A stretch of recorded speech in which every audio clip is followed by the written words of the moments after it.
A incansável fidelidade do Senhor. Leia o Salmo 78. Eu recomendo que você faça a leitura completa e responda a seguinte pergunta: quais três épocas históricas principais são destacadas nesse salmo? Que lições recorrentes Asaf tira de cada período? As revisões do passado de Israel destacam a fidelidade de Deus e a infidelidade do povo. Elas também servem para ensinar as novas gerações a não repetir os erros de seus antepassados, mas a confiar em Deus e a permanecer fiéis à sua aliança. O salmista usa a história como uma parábola. Vamos ler aqui, Salmo 78, versículo 2. Abrirei os lábios em parábolas e publicarei enigmas dos tempos antigos. O que significa que o povo deve ponderar sobre a mensagem do Salmo e procurar o significado dela? O Salmo 78, verso 2 é uma descrição profética do método de Jesus de ensinar por parábolas. Você pode conferir a leitura de Mateus 13, 34 e 35. Todas essas coisas disse Jesus às multidões por parábolas, e sem parábolas nada lhes dizia, para que se cumprisse o que foi dito por intermédio do profeta. Abrirei em parábolas a minha boca, publicarei coisas ocultas desde a criação do mundo. O Salmo também reflete sobre o Êxodo. Salmo 78, versículo 9 ao 54. O assentamento em Canaã, Salmo 78, dos 55 ao 64. E a época de Davi, Salmos capítulo 78, versículos 65 ao 72. Demonstra os atos gloriosos do Senhor e as consequências da quebra da aliança. A história de Israel relata muitas formas de deslealdade do povo de Deus, especialmente sua idolatria. Salmo 78, versículo 58. Pois os provocaram com os seus altos e os incitaram a zelos com as suas imagens de escultura.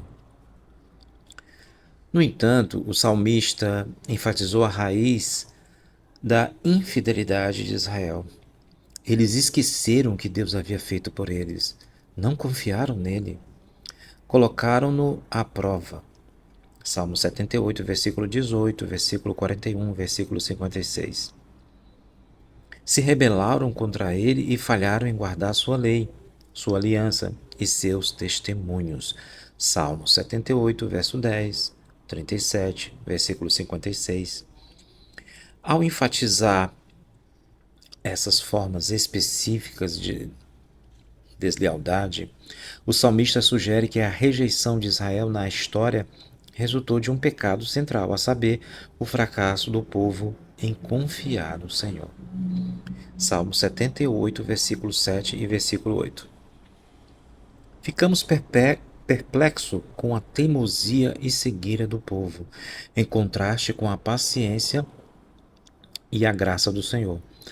Como as novas gerações demoraram tanto a aprender? Antes de criticarmos as gerações passadas, devemos pensar em nós mesmos. Não costumamos também nós esquecer das maravilhas que Deus já realizou e negligenciar suas exigências da aliança? O Salmo 78 não encoraja as pessoas a confiar em suas próprias ações, mas mostra a futilidade da vontade humana, a menos que esteja fundamentada na constante consciência da fidelidade de Deus e na aceitação de sua graça. As batalhas mal-sucedidas do povo de Deus, Salmo 78, verso 9, do versículo 62 ao 64, elucidam a lição do Salmo de que os esforços humanos, separados da fidelidade a Deus, estão condenados ao fracasso. Uma pergunta para a sua reflexão, para a nossa reflexão. Que lições você aprendeu ou deveria ter aprendido com seus erros passados? Vamos ler agora os comentários da escritora Ellen White. A palavra de Deus deve ser nosso conselheiro e guiar nossa experiência. As lições da história do Antigo Testamento, se estudadas fielmente, nos ensinarão como isto se dará. Cristo, envolto numa coluna de nuvem durante o dia e numa coluna de fogo durante a noite, foi o guia e a luz dos filhos de Israel em suas peregrinações no deserto. Eis aqui um guia infalível. Em todas as suas experiências, Deus estava procurando ensinar-lhes obediência a seu guia celestial e fé em seu poder para livrá-los. Seu livramento da aflição no Egito e sua passagem pelo Mar Vermelho revelaram-lhes seu poder para salvar.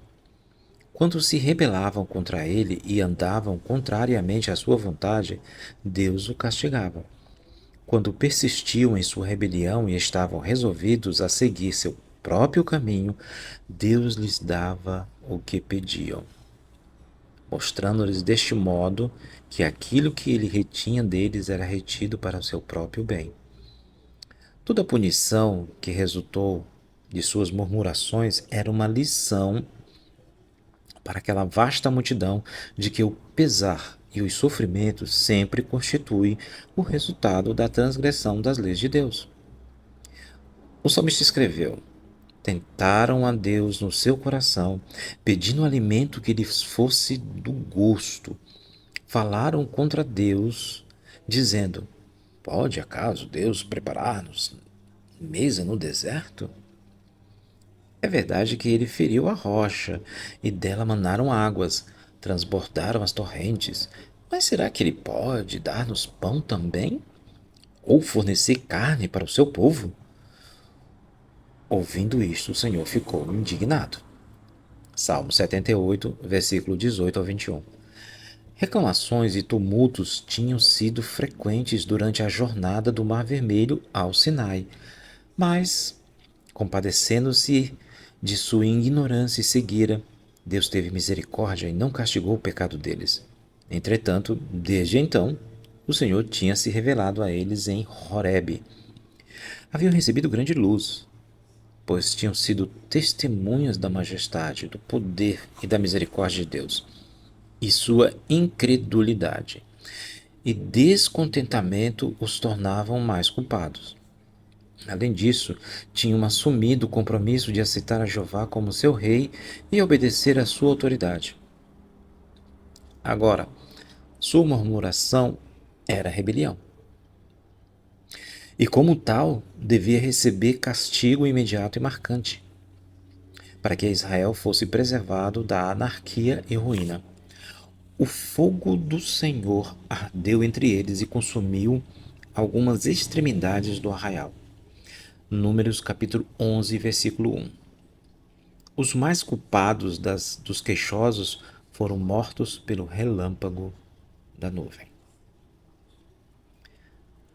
As repetidas murmurações dos israelitas e as visitações da ira de Deus por causa de suas transgressões ficaram registradas na história sagrada para benefício do povo de Deus que posteriormente vivesse na terra e especialmente para servir de advertência aos que vivessem próximo ao tempo do fim.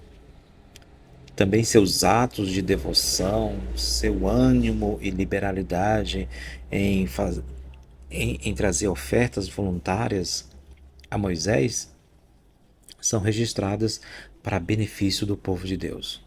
Sua atitude em preparar alegremente o material para o tabernáculo é um exemplo para todos. Os que verdadeiramente amam o culto a Deus. Um forte abraço.